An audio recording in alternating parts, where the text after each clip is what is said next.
The Fearless Podcast, in a time of deceit, telling the truth, is a revolutionary act.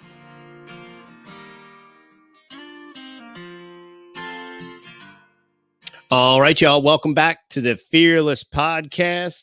This is episode 48.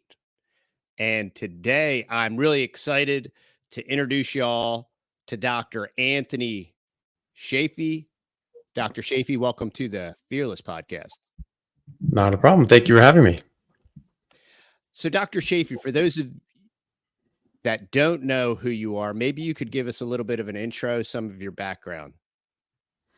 Sure. Well, I'm an American medical doctor and physician. I work currently in Australia in neurosurgery, and I have a practice in metabolic medicine. Some call it functional medicine. It's really preventative medicine and looking at root causes of chronic disease. You know, traditionally we have a very, very good understanding and ability to treat acute injuries, issues, medical emergencies, traumas, these sorts of things. But the current system is really not adept at dealing with chronic diseases. And it's just papering over symptoms as opposed to addressing root cause issues. And so that's what I try to do with more diet and lifestyle sort of interventions to try to address root cause issues. And as a result, you're getting people off medication as opposed to on them, and just getting them to be healthy and not have to use doctor services in the first place, which is the whole idea. You keep people healthy. You don't just perpetuate their illness. And that's sort of the system now, is that we're perpetuating illness and just treating the symptoms. We're not treating root cause diseases, root cause of the disease. And so therefore you can just keep selling them medicine. They'll have to take medicine for the rest of their life. They're much shorter and more miserable life, but that doesn't matter because it makes a lot of people a lot of money. And so I obviously think that we need to shift out of that. Most doctors don't even realize that we're in that. They don't realize that there's another option. And so what I do now in my podcast and social media is I try to educate people and doctors alike to understand that there's actual treatments for these so-called uncurable diseases, that you can actually reverse type 2 diabetes. You can reverse Crohn's disease. You can reverse multiple sclerosis and rheumatoid arthritis with very simple interventions of a dietary nature and lifestyle. And so that's what I try to do. I've spent about 25 years researching diet and nutrition, how that affects health and chronic disease as it pertains to our health as patients and treating patients as doctors, as well as in athletes. And so that was my original interest in this, was from a biological point of view, but also because I was an athlete and I wanted to give my body the best sort of nutrition that I could. And so now I'm just trying to share that with other people and get people healthy without having to resort to a lot of medications just to keep them hanging on and never getting true resolution of their symptoms and issues. Yeah, and that's a little bit of my story. Is what led me to the carnivore diet. Is I had an unknown arthritic condition in my left shoulder, and it degenerated the joint and the labrum, and they wanted to replace my shoulder, but instead I started carnivore, and it's kind of it's helped tremendously. It's taken away the pain and everything. I'm still missing 30 to 40% of my labrum, but and maybe we can get into that a little bit later, because I've heard you mention some things that I wanted to drill down on. But this is the reason why I wanted to have you on the podcast, is to discuss the controlled demolition of the agro-industrial complex. And you were just mentioning earlier, as we were talking before we started recording, about this blue zone scam. And this really speaks to the larger issue with the government involvement and how the government is basically redirecting all these things. And then you tie that in with the climate change deal. And, maybe we could talk about what we were just talking about with these blue zone scams and Loma Linda, the Seventh-day Adventist, Kellogg's. I know you've talked a lot about, and I realize that's a lot of different topics, but it speaks to the larger topic of how we're being propagandized regarding our food. Yeah. Well, I mean, we are. I mean, we've been lied to, about how many things. It's impossible to know, but these things keep coming out more and more about all the different things we get lied to about. The Journal of the American Medical Association, JAMA, published in 2016, actual internal memos from the sugar companies called the Sugar Research Foundation, detailing how they paid off various professors and researchers from Harvard and elsewhere to falsify data and publish fraudulent studies to make it appear as if cholesterol caused heart disease, when it was much more likely to be sugar, because there were a lot of people advocating that it was sugar. And so they, like the tobacco companies, they wanted to put out the propaganda to combat that, just to protect their now multi-trillion-dollar a year product. And one of those professors was named head of the USDA, and he was the one who authored and published the USDA declaration in the late 70s saying that cholesterol caused heart disease, saturated fat increased cholesterol, everyone needs to stop eating this. And as a result of that, they shifted over to eat a more plant-based diet. We stopped eating as much meat. We're eating, we certainly reduced red meat significantly. So everyone who vilifies red meat is just fooling themselves, because we dropped our red meat consumption by over 1/3 since the 1970s. And things have gotten worse markedly. And you can look at that by almost every single metric. Things have gotten worse from our health, from an expenditure point of view, from a lives lost point of view, from lost productivity point of view, and just a pure, black and white cost accounting of the situation. Even Harvard School of Public Health, they published a study looking at just 5 of these non-communicable chronic diseases. So heart disease, or cardiovascular disease, diabetes, COPD, mental health issues, and what was the other one? What was the other one? I already said diabetes. So the hell was that? Anyway, so there's 5 of those. I'm just blanking on the last one. But they looked at these and they found that the amount that we're spending on these from direct and indirect costs in 2010 to 2030 will nearly double in the amount of spending that we're going to have to do just for treating these sorts of issues. And it's going to be upwards of $13 trillion a year that we'll be spending worldwide just on those 5 disorders. But that doesn't take into account the lost opportunity costs. So people have sick days, they're not working, there's loss of productivity, and people going on disability, all these other sorts of factors that go into it. And we would have lost about $46 trillion between 2011 and 2030 just on the lost opportunity costs. And then the other factor, the other way they looked at it was in premature deaths, so lives lost, dying early, and what that costs countries and systems in the economy, was estimated by Harvard to be nearly $23 trillion in 2010, and is estimated to be over $42 trillion by 2030.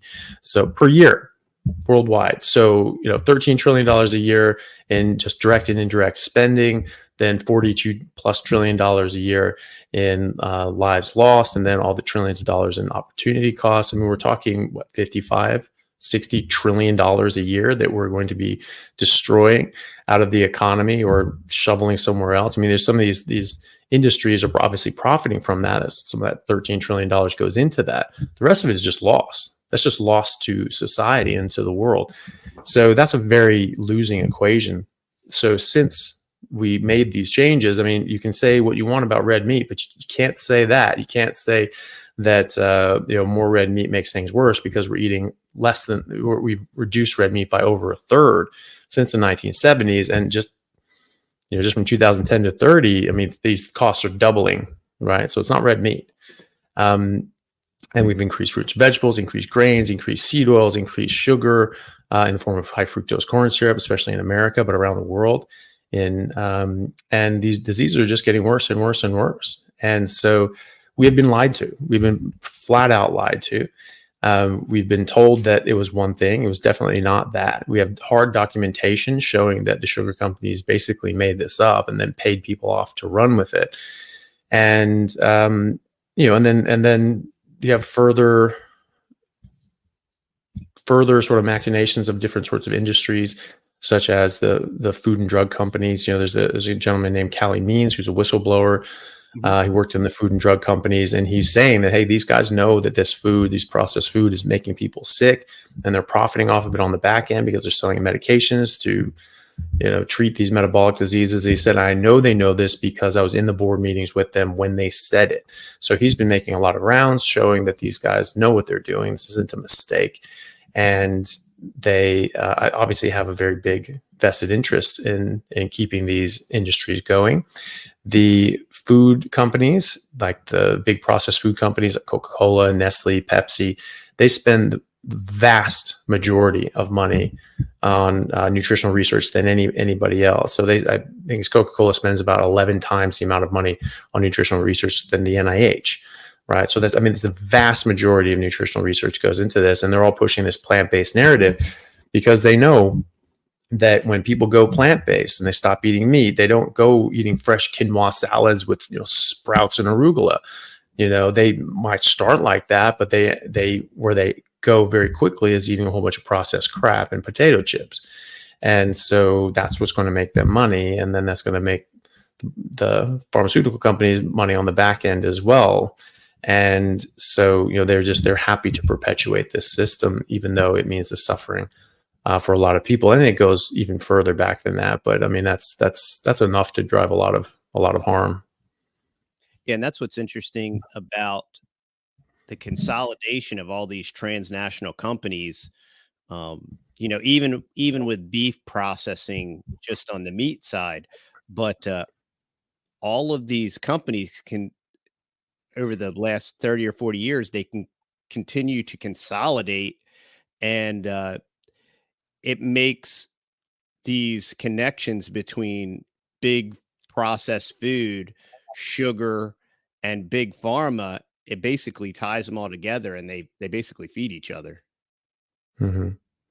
Yeah, well, they're all sort of tied up together. They as far as I understand, a lot of them are invested in each other. Like the pharmaceutical companies will have investments in processed food and vice versa. And so, and it's just one step further to have them, get involved in the manufacture of each other. But it's it's one thing for food companies to want to sell their product, whatever, and it's one thing for pharmaceutical companies to want to make a profit. I have no problem with them doing that. It's just that we need to understand that what they're trying to do is a product development program, right? So they want to have a product that's they can sell perpetually year after year, and so Goldman Sachs had a slide from one of their meetings that got leaked. And it said, something to the extent of, is curing people of disease, is that a viable business model? And so of course the answer to that is no, it's not, because once you cure something, then it's gone. And people say, well, what are you talking about? Cured smallpox, you cured polio. Like, how long ago that was? Like, we haven't cured a damn thing since then. Now it's just perpetuating it. Now it's just perpetuating these disease states so you can live with it. Chris Rock had a whole big bit on this in the 90s in one of his stand-up specials. He said all of this stuff back in the 90s. And he just called it all out just perfectly.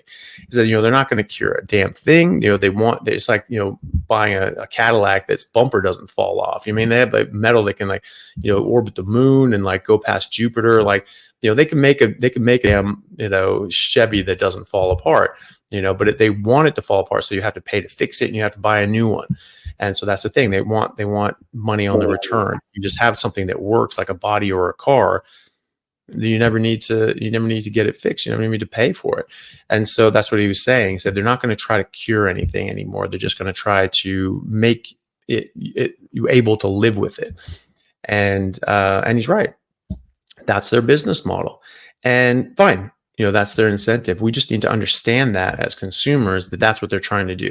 They're going to be really good at making things that allow us to live a long time with something so we can keep buying something, or, some things you need a one-off every now and then.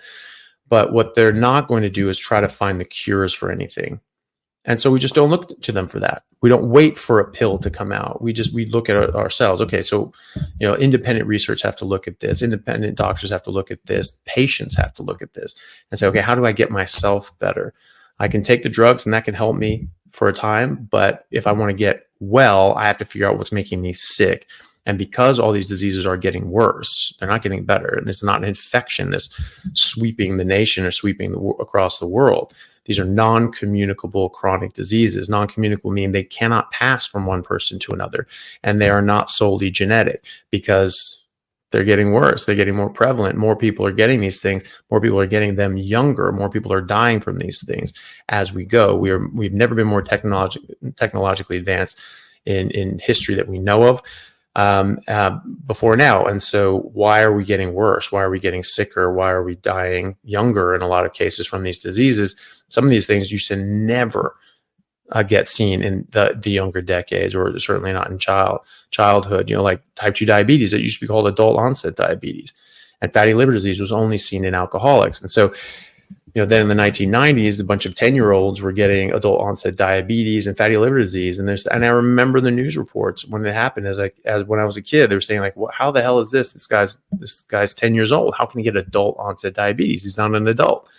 And he's got fatty liver disease, but only alcoholics get fatty liver disease. And he's never had a drink in his life. He's 10. So what is it? And so instead of thinking, well, what changed in our environment? Because that's the only thing that's going to change. They just said, it's probably always happening. We just didn't notice it. And they just completely ignored it. And they renamed it type 2 diabetes and non-alcoholic fatty liver disease. Complete cop out. And so you can say that once. You get one of those where you just say, well, we probably just weren't noticing it. Autism. 1 in 10,000 kids in America had autism in the 1970s. Now it's 1 in 34. And I believe 1 in 22 males. Right. So it was, we just didn't notice that. Well, they said that in the 90s. And then it increased in the 2000s and then the 2010s and now the 2020s dramatically.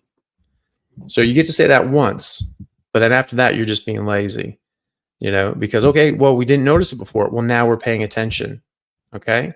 And so if it's going up decade after decade, year after year, well, obviously there's something causing that. So that's something in our environment. Our genetics aren't changing during the course of our lifetime.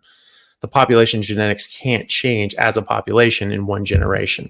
That's not how population genetics work. If you have a number of genes in a population, unless there's some sort of mass extinction or mass migration or something like that, you will not change the percentage of those alleles, those genes in the population. You can't, no matter how long it goes. No matter how large the population grows or shrinks due to natural sort of processes, unless there's a mass extinction or a mass migration event, you will not have a difference in the percentage of those alleles. And so that's what we need to remember. And so it's certainly not going to change in like a generation or two in any case. So this is obviously something in our environment. And so if it's something in our environment, it's something that we can find and remove from our environment. And I think that that's what we sort of figured out with the carnivore diet. It's like, okay, well, biologically, we've been eating a meat diet for millions of years. We've been apex predators for at least 2 million years. We've only been eating these plants that we've been eating for about 10,000 years. And that's only certain populations. Native Americans, Native Australians, they've only been doing this for about 100, 150 years, right? So they've had no time at all to adapt. So Europeans and other people that have had agriculture longer, they still get sick. It just takes longer. Whereas Native Americans have a far higher rate of these non-communicable chronic diseases, these NCDs, than the rest of America. Same with Australian Aboriginals. They have a far higher rate of non-communicable chronic diseases. In fact, when I first came to Australia to practice medicine, I was told day one, if you get an Aboriginal patient, that whatever their age says on their sheet, you just add 20 years to that because they just age so much more quickly. They just get diseases so much faster than anybody else. And so if you have someone in their 30s, you have to consider them as a geriatric patient because they just get these diseases faster. They get cancers faster. They get diabetes faster. They get heart disease faster. They get autoimmunity faster. So it is something that's affecting us in our environment. And I think it's very clearly largely to do with what we're eating. And then what happens? You have a cause that's causing an effect. If you remove that cause, the effect should go away. Okay, so let's run that experiment. You have someone with autoimmunity, you have someone with diabetes, just start eating meat. It's a, complete elimination diet. Maybe there's a few things in there that are making things worse than others, but just clear the slate. Just eat meat. What happens?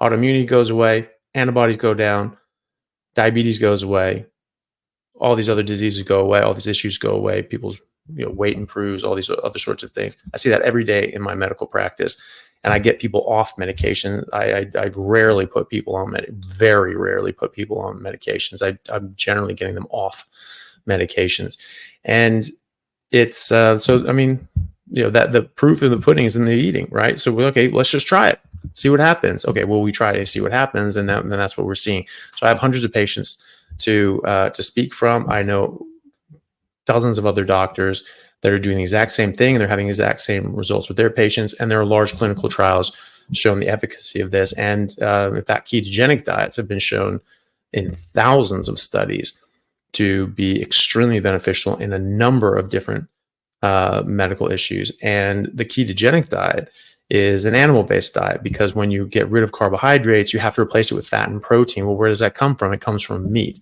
It's almost impossible to do that in a plant-based diet, and so they don't. All these studies do this with an animal-based ketogenic diet, and so that's what a carnivore diet is. And so, if you can extrapolate from all these ketogenic studies what should happen with a ketogenic carnivore diet as well, and we're just seeing benefits time after time. What's fascinating to me is when we encourage people to try carnivore, say, just do it for 2 weeks, because for myself, for my wife, for my family, for our friends that have tried it, for all the testimonials I've ever listened to online, within the first 2 weeks, you have a huge net positive benefit. And you just have all of these. For me, we went through a lot of different dietary phases, and we always tried to eat clean. We tried to eat organic. My wife had thyroid issues. My one son had gluten issues. So we went gluten-free, and we were pretty plant-based there for a while. Actually, when I started having my shoulder problem, there's a very good case for myself that by reducing the meat in our diet helped exacerbate my shoulder issue, maybe even created it in a sense, because it just couldn't heal and repair. But as soon as you implement a carnivore diet and just stay consistent for a couple of weeks, the results are astounding. And that's what it's a type of diet that it reinforces itself, because when you deviate from it, you feel terrible. And that's what was so fascinating to me. Here we are, we're eating clean, we're organic, we're gluten-free, and we're doing all these talking points about what's supposed to be good and healthy. And I'm like, how come I feel so not good? I don't feel good. I feel old. I feel tired. I have these ailments. They're telling me I have a shoulder of an 80-year-old, and this doesn't make sense, because we're really serious about eating right. We don't eat out. We don't eat fast food. We don't eat any highly processed foods. We don't eat. But when you're in these plant-based, vegetarian-based, you're still getting like saturated with seed oils. And I think seed oils are a major factor to all this death and disease, because it's such a new food, if you want to call it a food. It's this new food that's literally been injected into our food system. There's no long-term studies, there's no long-term trials, and we're watching the manifestation of this poisoning. It's what James Evan Pilato calls the food world order, and it's what Catherine Nelson Fitz calls the slow kill, how they've been manipulating our food system to make it addictive so that we eat more of it. And simultaneously, what we are eating is literally poisoning us. And the amazing part of it is they figured out a way to do it in such a slow way. Is the intention is they don't want to completely kill us. They want to keep us alive so that we are this perpetual consumer of the processed foods and the big pharmacological, whatever pill to offset whatever side effects we have. Yeah. Well, that's the thing, like any good drug dealer, you need to keep your customers alive, so you don't want them to get overdose and things like that, or else they can't keep buying drugs from you. But you need that comeback. You need that return. That's why you can't just be like, okay, here's some meth but it's great. You're high for the rest of your life. You don't have any problems. You never need more drugs. Well, that's obviously a horrible idea. That's an anathema to that business. And that's the same thing with treating, actually resolving diseases. So you want that return customer. As far as the seed oils are concerned, there's a direct correlation with the consumption of seed oils and the rise of heart disease and chronic disease across America and the world, and in different countries similarly. Dr. Zoe Harcum and Dr. Oh my goodness, I'm blanking everybody's name today. I can't remember his name. Anyway, Dr. Harcum on her website, they looked at the WHO information, their data for 192 countries, and they looked at saturated fat intake and cholesterol. I think it's cholesterol and heart disease, and they found that there was actually a direct correlation with 192 countries. They all showed a correlation with improved cardiovascular disease rates, with higher cholesterol and more saturated fat and things like that. So those correlations don't actually run in the right way for that to be true. There is a randomized control trial, actually a couple of randomized control trials. I think there's about 5 randomized control trials where they replace saturated fat with plant oils like margarines and things like that, right? And then they gave them to people and see what happened. 3 of them showed that doesn't actually improve things. It actually doesn't improve people's risk of developing heart disease by lowering their cholesterol with plant oils, right? And removing saturated fat. So, okay. So that doesn't really help their case. And then the other 2 actually showed harm. They actually caused harm. The best one that they did had nearly 10,000 patients. It was like 9,600 people involved. They were actually institutionalized. So they were stuck in governments, under the care of the government for a number of years. And they could perfectly control their diet, or as well as you can. When you send people home and say, hey, just eat this, they may or they may not. But when you're providing every meal for years, it's a much more controlled event. So the one diet, they were just eating sort of a traditional diet that they did in the 70s. And the other one, they sort of replaced out butter and lard with margarine and those sorts of things. And what happened? So they followed them for a number of years. And they found that, yes, indeed, if you replaced saturated fat with margarine, you'd lower total cholesterol and you'd lower LDL. And more people would die of heart attacks and strokes. So that's not good. But where was that in the 1970s when everyone was vilifying meat and fat and saying margarine was so good for you? They buried it. It took 40 years to uncover this data. And it was Dr. Ramsden over at the NIH who actually uncovered this and subsequently published it. But that should never have been buried. That was one of these known paid shills from the sugar companies, Ansel Keys, who's an absolute criminal, crook, and everything that the guy's ever done should just be burned from the record book. He's just everything that guy's done is poisoned. We have no idea when he started becoming corrupt. And obviously, he had to have some sort of success in his research career to have some credibility to then sell and leverage. But who knows when that started? And so you just have to throw out everything that guy's done. And just wipe him from the history books. That guy just should never. I mean, no, you don't. You need to know that villains existed, but you take away all the credits that guy's ever received. So now we know about this. If we'd known about this then, that we should never have put forward these recommendations because they know they cause harm. They're saying, when I was growing up, that was it. You were supposed to eat margarine. You're supposed to eat seed oils. You weren't supposed to have butter. It was bad for you. But they knew that it wasn't. They knew that this was actually killing people by replacing butter with margarine and getting rid of fat and replacing it with sugar. They knew this, and yet they did that because, you know, that's just their financial incentive. It's truly sick. So, you know, the only randomized controlled trials we have on the subject, replacing saturated fat with polyunsaturated fats and vegetable oils, they're unsaturated fats in meat as well, but the plant oils and fats there, those have either shown no benefit or harm. And then there's this direct correlation with increase in these diseases, and correlation isn't causation, but that randomized controlled trial, that can show causation. That's the only type of experiment that can show causation.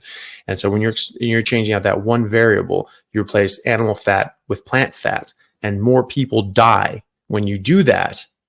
That shows a cause and effect relationship. Yeah, and maybe we could talk about what we were talking about earlier with the blue zones, you know, Kellogg's, Loma Linda, and that correlation there with the food pyramid and why we should eat breakfast cereals and all these different things, because it's the same exact kind of P mining, or, well, what it is it's monetary funding to create propaganda to promote a certain market segment, like in the case of the cereal industry. And you know, I'm 47. We're probably similar in age. We're that same generation where, like, all of a sudden you need to eat breakfast cereals, you know, and now you go into a grocery store and there's aisles of this processed breakfast cereal. And then this year they came out and said that, like, Lucky Charms is better for you than steak, you know. It's like, but that's all part of this very long propaganda campaign that started a very long time ago. And it leads to this whole technocratic oligarchy that's kind of controlling everything, because it's this scientism. Well, you know, Loma Linda says this, and all of these studies say this, so that's why everybody should do this. So that's how we get the grant to fund. You know, it's basically a propaganda payola wheel is what it is. Yeah, well, it's just part of their marketing budget, isn't it? You know, they just spend millions of dollars, hundreds of millions of dollars making studies that push their product, right? And so, oh, it's a study. Oh, there's a study. I'm like, who cares? I mean, there's studies that say all sorts of nonsense. That doesn't matter. Just because it's published somewhere, it doesn't matter. It's really important who published it. There's a guy named Dr. Richard Horton from The Lancet. It's one of the top medical journals in the world, and he said that the majority of medical studies in The Lancet and these top journals are completely fraudulent and they're just false. And you know, the rest of them have to be very suspect as well. And that's because of just all these corporate ties and flagrant conflicts of interest, manipulating data sets, manipulating sample sizes to get to the outcome that they want. Maybe running a study, and they did this a few years ago. It was caught, and I think the New England Journal of Medicine, there's a study published there where they had a study that was published, and they said, "Ooh, look how good this is." But when people actually dug in, they found that the study actually ran longer than that and ended up having very bad outcomes that didn't look very good to the powers that be that wanted that study published. And so they retroactively reset the endpoints that they were going to go, oh, well, this is where we looked at it, and this is where we stopped the study, and it showed really good things. Yeah, but you actually ran the study longer and it showed very bad things. And so that's complete fraud. That is absolute fraud. And when you're talking about things that can affect people's health and potentially hurt them or kill them, I think that's criminal. That is a criminal offense. It's a malice of forethought. You're putting out a product that you know will cause harm or is likely to cause harm. And then it causes harm. And you are responsible for those deaths 100%, legally and morally and ethically. 100% you are responsible for those deaths and should be called to justice for that.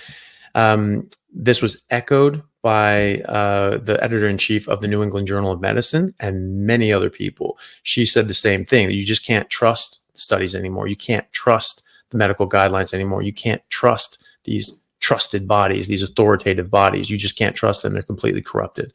We saw that in 2015 with the WHO saying that red meat was a likely carcinogen, and that processed meat was definitely a carcinogen, a known carcinogen.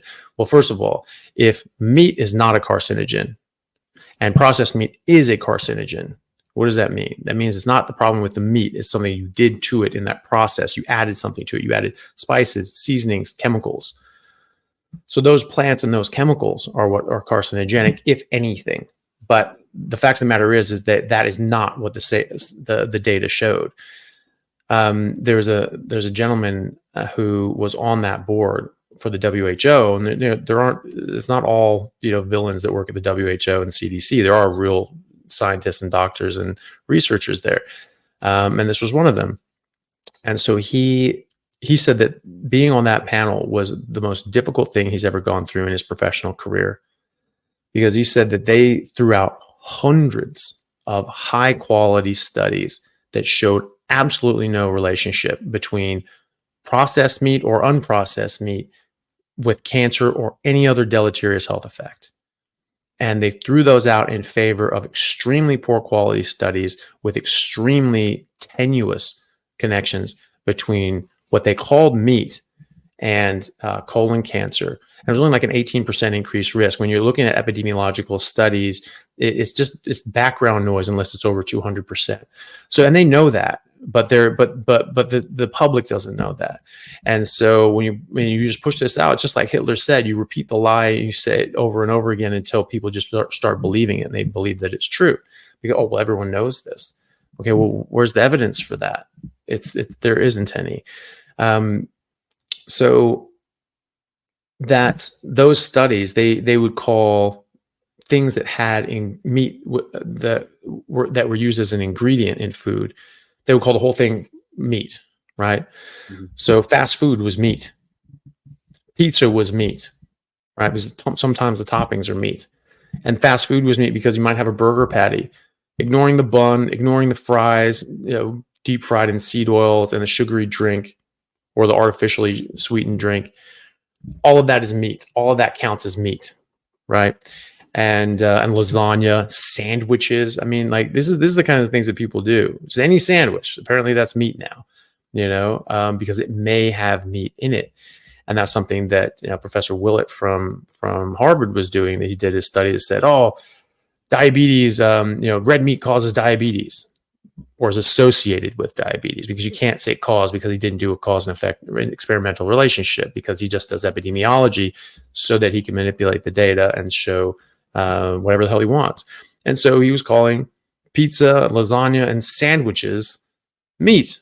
And look, meat causes diabetes. No, that's not meat, buddy. And you know that. And in fact, there are experimental studies looking at ketogenic diet, meat-based ketogenic diets, reversing type 2 diabetes in large clinical studies out of Virta Health in the US. And I do this all the time in my patient population. I have never seen a case of type 2 diabetes not just reversed completely when you go on a meat-only diet. So meat's not causing diabetes if a meat-only diet is reversing it. So, it's pretty wild that they said this. But, the University of Washington in Seattle actually published 2 years ago a massive paper where they looked at over 800 studies on the subject of meat and red meat and cancer. And they found that the ones that had a tenuous connection were, in their words, junk studies and lazy science.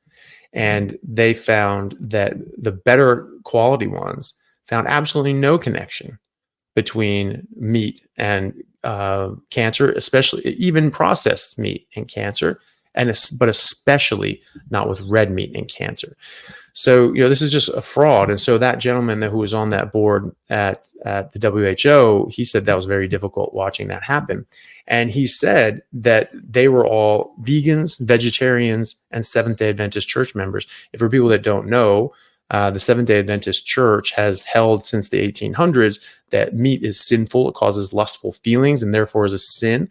And God, gave us a directive through their prophetess, Ellen G. White, who said that, God said that she had a vision from God that said, we have to stop eating meat. Everyone needs to stop eating meat because it's sinful and causes lustful feelings and makes people masturbate. Look it up. This is just historical fact. Yeah. Sounds crazy, but there's way more crazy. That's what they say. It's stranger than fiction. Now, real life is just bizarre. The things that people do, but that's what it was, and that's a historical fact. So he was saying, it's like, look, you guys are vegans, vegetarians, and Seventh-day Adventists. You need to declare your biases. This is biased, and you need to declare that and let people know where you're coming from. And they refused. So people don't know that.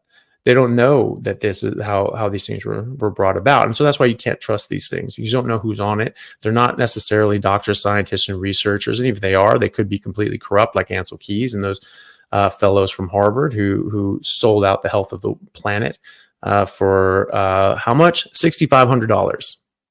That's how much they got paid. And we have their records. We have what they got paid. We have their contracts, $6,500 back in the 60s. It's about $55,000 now. So they drove off with a sweet new Camry, and we all suffered and died early, right?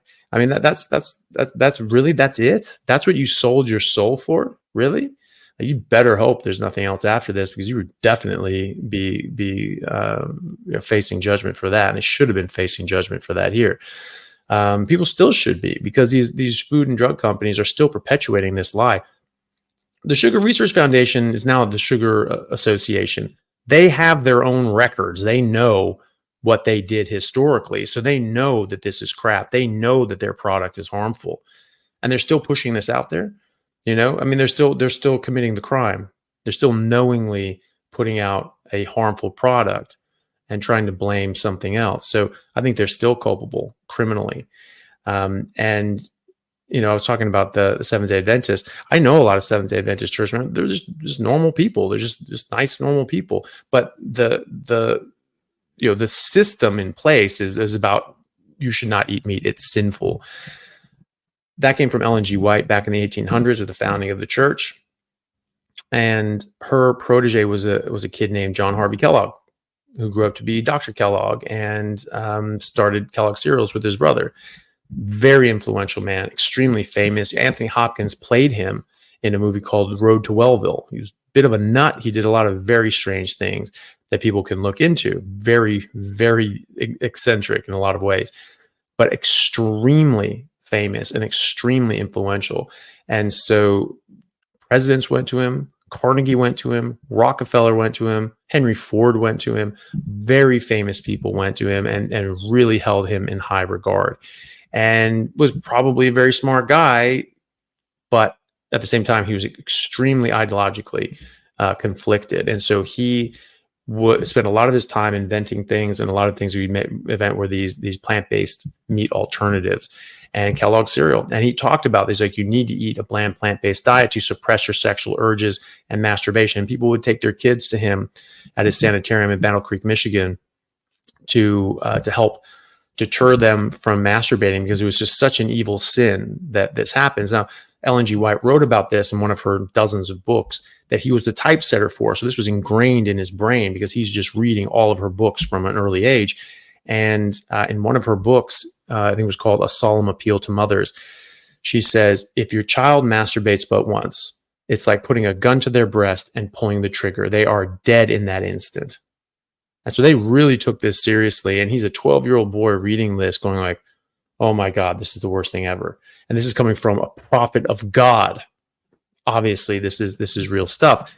And so he was really, really serious about that. And so he would put people on a plant-based diet. He would put people on, Kellogg's Corn Flakes, and he would also circumcise them. He would circumcise children, he would circumcise boys, and he would circumcise girls. without anesthetic, right? And he said because the pain would act as a deterrent for them masturbating, and you leave them in pain, you leave them suffering, and they don't want to touch that area for a few weeks. And when it heals up, they're like, oh, okay, no, I don't want to do that. And, you know, in a boy, you know, it makes it more difficult to masturbate because without a foreskin, there's not as much play. With a girl, I mean, you're removing the sensitive parts of the organ. They remove the clitoris and the labia, right?